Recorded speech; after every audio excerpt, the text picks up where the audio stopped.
I think everyone knows that I focus on the really serious issues in snowmobiling. The things that other people won't talk about, won't ask questions about, but I'm not scared. I'm going to ask the questions and I'm going to answer them. And there's one question that the snowmobile industry globally, on a global basis, has completely failed to ask.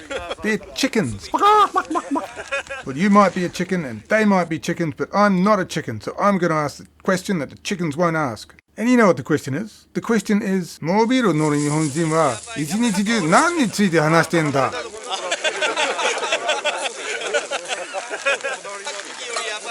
離れたところに座ってる。あ、それ違う。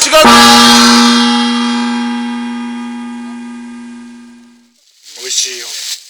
紅鮭。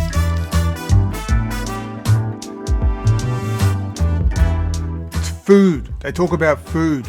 Japanese snowmobilers love to talk about food. They talk about food a lot.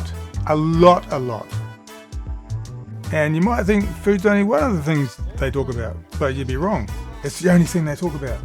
It's almost like they've got food contact lenses, so like anything that passes through their eyeballs into their brain has to go through the food filter first. And I'm pretty sure that's why people who ride snowmobiles in Japan are so poetic when they talk. They don't say, my Polaris engine blew up. They'd say something like, my Wagyu beef of manliness has transformed into a cold pork chop. You know, if you break an alpha rail, well, they're not going to say that. They're going to say something poetic like, I have become a man eating raw egg with one chopstick. If you overhear talk of a fish jumping mysteriously in the glistening pond of miso soup, well, you know, obviously someone's blown another G4 belt.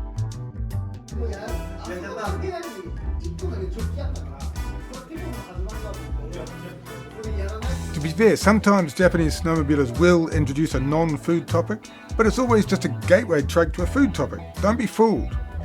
So like sometimes Japanese sledders will talk about American sledders, which is a non-food topic, right? Nothing to do with food. So a very typical conversation might be your Japanese snowmobiling friend telling you that he knows for a fact that Americans shoot mountain mooses with AK-47s for lunch and cook them with flamethrowers or something. Now, do you see what he did there? The original topic was about Americans, not food. But you only get 4 words into the sentence and he's already talking about lunch. And if you call him out on this and suggest that maybe not every American cooks every lunch with a flamethrower, he's going to double down. He's going to double down with fermented beans on top. And maybe say that Canadians don't even cook their food. They just unwrap something frozen and scoff it down.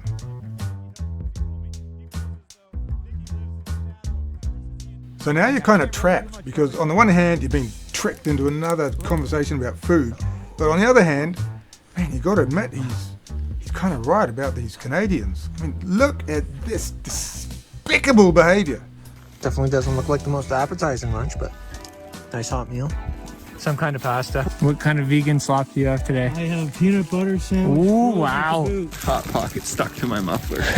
That is a pathetic level of food dialogue. Oh God, it's pathetic. In Japan, a 5-day-old baby can describe their food in more detail. You've got to tell everyone where you bought it, when you bought it, what you could have bought but didn't buy. Describe the texture, the temperature, the tantalizing tingle on your taste buds, the sophisticated sensation of self-satisfaction as it slides sensuously into your stomach.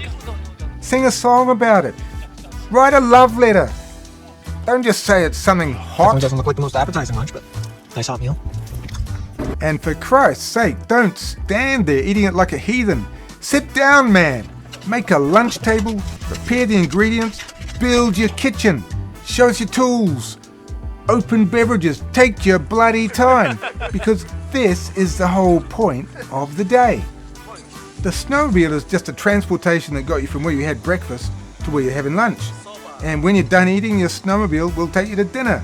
And when you're at dinner, you can talk about breakfast and lunch and dinner, then breakfast again and snacks.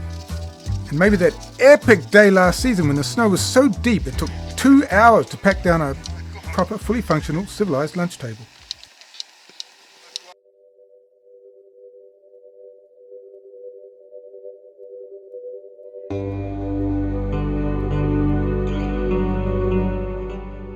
Well, I'm sorry if I got a bit excited about all this, but you know, when you live in a country for a long time, you notice things.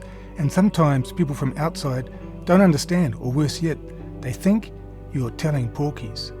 So let's have a nice, quiet soak in the onsen, and then I'll present my closing argument, because it's all true! All you gotta do is look at Chris Brandt's tunnel bag!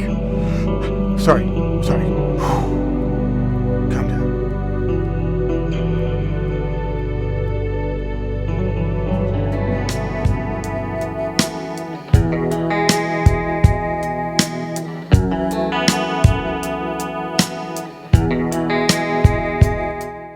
So this is Chris Brandt's tunnel bag. He's American, so it's all about safety, right? It's probably the safest tunnel bag in the world. Probably the safest any bag in the world. Safest bag in the history of mankind. It's a fully engineering workshop with a hospital wing. You could break both your legs and have your sled explode in flames, and 10 minutes with this kit you'd be back on the road. This, on the other hand, is Toshi's tunnel bag.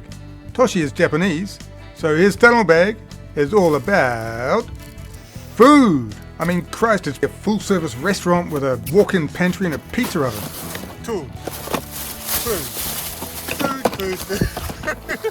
I mean, the guy's got full bottles of seasoning and sauce. He's got a main cooker, a backup cooker, gas, backup gas. Anything could go wrong in the kitchen, and he'll be right there preparing it and making sure that lunch proceeds on track and no one is harmed by feeling slightly hungry or inconvenienced. And if the worst happens and you have to spend the night out, don't worry, he's got dinner and he's got some breakfast there, and he's got enough gas to ensure that you can eat extremely well until about 2 o'clock in the morning, put another log on the fire, get up at 3 and you're good. Then when it's all over, you get on your snowmobile. Remember your snowmobile? That was the whole point of the day. No, it wasn't. The point was food. Anyway, you get on your snowmobile, ride home, and you probably get there after this emergency night out feeling better than if you'd been stuck at home having dinner with 3 snotty-nosed screaming kids.